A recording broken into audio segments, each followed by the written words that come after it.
For the Christian God, I would say it has the rings of exactly what you would not expect if it was made up.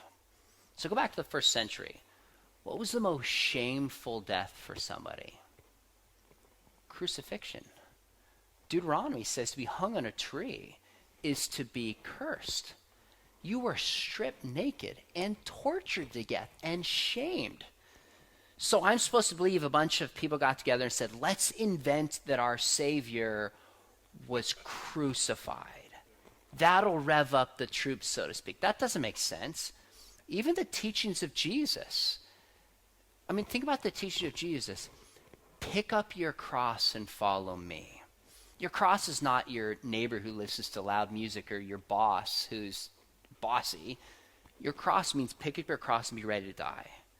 Jesus says if you even look at a woman lustfully, you're guilty of adultery in your heart. You even have a thought of anger. Like, you just go through the teachings, and it's so counterintuitive to the kind of religion that we would make up.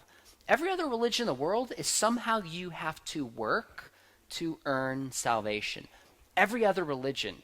And there's something intuitive about that because we live in a moral universe. When we do wrongs, we feel we need to right it. Christianity says you can't work for it. You can't do anything. You just have to humble yourself. Accept God's grace. I can't talk myself into believing that this whole Christian system was just made up for power when it's all about giving up power. So it just doesn't make sense that it's a human invention to me. Not to mention the positive, objective evidence that exists that Christianity is actually true. Christianity invites investigation. Isn't that crazy? It invites you. Look at the prophecy. Blind man says, all I know is I was blind, but now I can see. Like, talk to him. That's what the earliest people did.